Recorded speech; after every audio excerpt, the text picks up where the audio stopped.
Bayangkan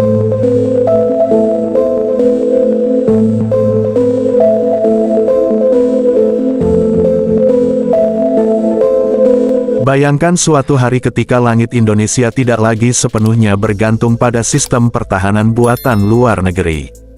Bukan sekadar membeli, bukan hanya menunggu impor datang, tetapi menjaga wilayah udara dengan sistem yang pembangunannya melibatkan peran langsung Indonesia sendiri. Inilah gambaran besar di balik proyek ADS-400, sebuah sistem pertahanan udara yang kini mulai menarik perhatian dunia.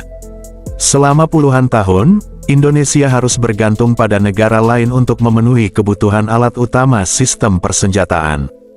Setiap kali ancaman baru muncul, solusi tercepat hampir selalu sama, membeli dari luar negeri. Cara ini memang terlihat praktis, namun di baliknya tersimpan risiko besar. Ketergantungan tersebut membuat Indonesia tidak sepenuhnya bebas menentukan arah dan strategi pertahanannya sendiri. Di titik inilah pola pikir mulai berubah. Pemerintah menyadari bahwa sudah saatnya Indonesia tidak hanya menjadi pembeli, tetapi juga ikut berperan sebagai pengembang teknologi pertahanan. Dari perubahan cara pandang inilah kerjasama dengan Republik Ceko dan Turki dimulai, yang kemudian melahirkan ADS-400. Sistem ini dirancang sebagai pertahanan udara jarak menengah untuk menghadapi ancaman udara paling modern. Tantangan saat ini bukan lagi sebatas pesawat tempur konvensional. Indonesia harus bersiap menghadapi pesawat tempur generasi kelima berteknologi siluman yang sulit dideteksi radar, drone militer yang jumlah dan perannya terus meningkat, helikopter serang yang lincah, hingga rudal jelajah yang mampu menyerang dari jarak jauh dengan tingkat akurasi tinggi.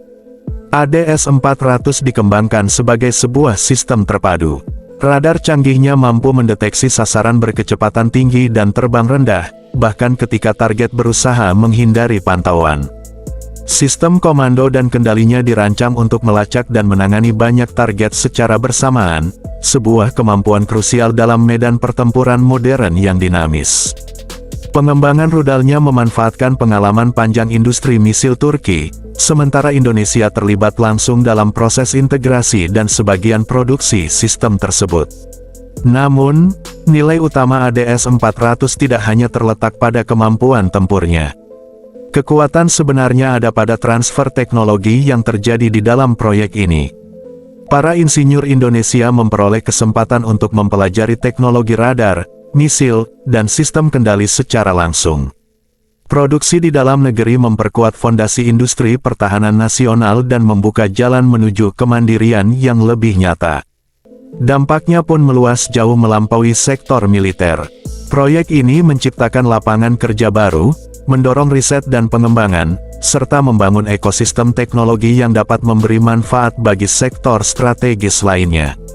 Dalam jangka panjang, ADS-400 tidak hanya meningkatkan kemampuan pertahanan Indonesia, tetapi juga memperkuat kemandirian industri nasional. Kini pertanyaannya bukan lagi apakah ADS-400 hanyalah proyek biasa. Pertanyaan yang lebih besar adalah apakah ini awal dari era baru, di mana Indonesia mampu melindungi langitnya sendiri dengan sistem pertahanan yang ikut ia bangun. Jawabannya akan ditentukan oleh waktu, namun arah langkah Indonesia kini sudah terlihat dengan jelas.